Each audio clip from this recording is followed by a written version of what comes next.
Her er Henrik Dahl Thomsen fra IBM Papst. Han skal ikke med toget. Han er på vej ind til Hovedbanegårdens shoppingcenter, hvor firmaet Sten & Strøm er ved at renovere ventilationsanlægget.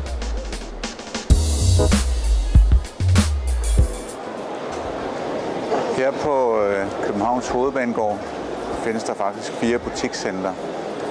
Og man kan se de her 18 år gamle bygninger, der ligger inde under det gamle tag. De skal ventileres, og det kan man ikke køre op igennem taget. Sammen med Sten & Strøm har man fundet ud af at renovere de her 18 år gamle anlæg. Og der har man blandt andet valgt at bruge vores EC permanentmagnetmotorer. Det gør man blandt andet for at spare energi. Og vi regner for eksempel med, at man kan spare mellem 40 og 60% energi ved at bruge vores EC-ventilatorer. Teknikken befinder sig nede under mellem perroner, så der går vi ned nu.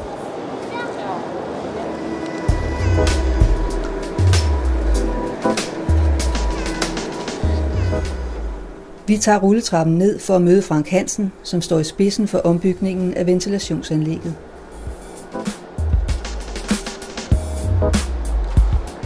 Hej Frank. Hej Henrik. Velkommen til Hovedbanegården. Tak skal du have. Lige at finde en god, inden vi går videre. Det lyder godt.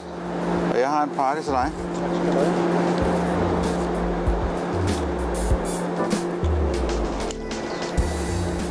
IBM Papst har stor succes med at renovere gamle ventilationsanlæg.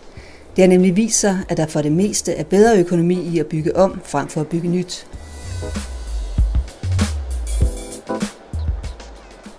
Operationen går i al sin enkelhed ud på at pille de gamle strømforbrugende ventilatorer ud af kabinetterne og erstatte dem med nye energibesparende EC-ventilatorer.